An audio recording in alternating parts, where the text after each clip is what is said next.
awesome and gorgeous gel polish, and I'm just putting it on my palette here, and I'm using a dotting tool to create the blood drips. So there's not really a rhyme or reason to the blood drips in my opinion. I just think you want to make them like swoop in different sizes. So the first one I'm making here is the longest one drooping down, and then I'm going to make a little tiny short one here. And then the third one and final one is going to be a little bit longer than, no, a little bit shorter than the first one, but longer than the second one. So you just don't want them to all look the same. You don't want them to look perfect. You just want them to look like nice little drippy drops.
The yellow, you're going to repeat the exact same thing where you dip in clear and then start scrubbing on the colors, except for you're going to start scrubbing with the yellow first, and then the orange is going to be your second one, so that you kind of want to alternate from orange to yellow and then yellow to orange to really get an even distribution of color onto the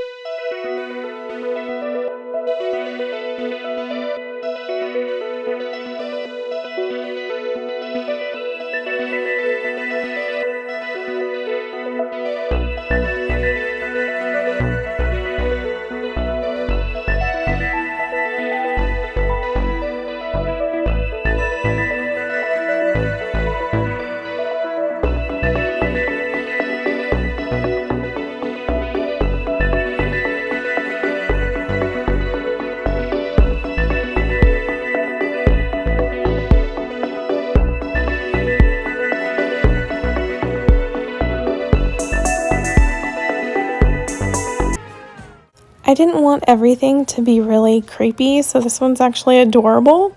So I dipped the entire nail twice in Mad About You from Kimberz Kreations, and then I'm taking black stamping polish to do the rest of the work, and also white. If you don't have polish, you can use acrylic paint or gel polish. It's really your choice. You do not have to use nail polish. So I'm just making a rounded, ovally, plumpy circle to have the body of the spider, and then I'm going to start drawing 8 little legs, 4 on each side.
Advanced, and if you don't have stamping plates, it's going to be difficult to do.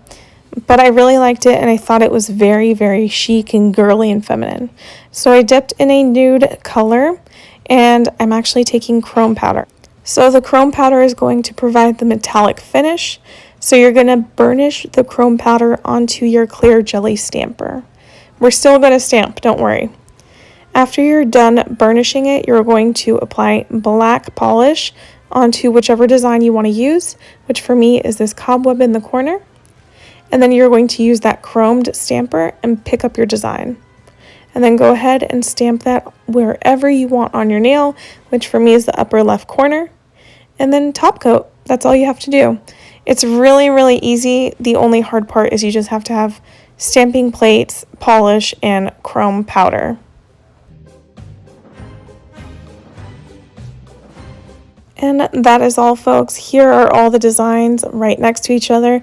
I had a lot of fun doing this and just figuring out what to do and how to do it and make sure it was compatible with dip powder. And if you guys liked it, please let me know which design is your favorite or what you're doing on your nails for Halloween. Anyways, thank you guys so much. Be sure to give this video a thumbs up and subscribe if you like.